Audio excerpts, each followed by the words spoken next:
ইরানের নাতাঞ্জ পারমাণবিক কেন্দ্রে হামলার প্রতিশোধ নিতে ইসরায়েলের দিমোনা পারমাণবিক কেন্দ্র সহ একাধিক স্থাপনায় হামলা চালিয়েছে ইসরায়েল। দিমোনা ও আরাদ শহরের একাধিক স্থান ধ্বংসস্তূপে পরিণত হয়েছে।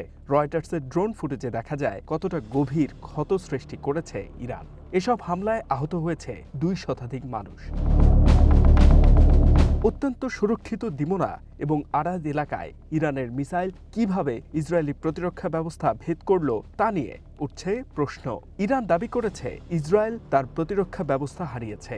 দেশটির পার্লামেন্ট স্পিকার মোহাম্মদ বাঘের গালিবাফ বলেছেন, সুরক্ষিত দিমোনা এলাকায় ইসরায়েলের ক্ষেপণাস্ত্র প্রতিহত করতে ব্যর্থ হওয়া মানে যুদ্ধ নতুন দিকে মোড় নেয়ার ইঙ্গিত।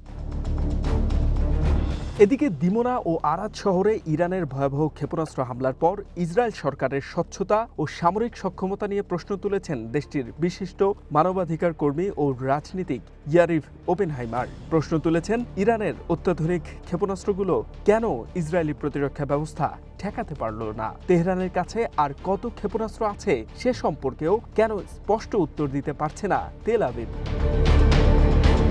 ইরান বলছে সামরিক সক্ষমতার অনেক কিছু এখনো ব্যবহার করেনি তারা।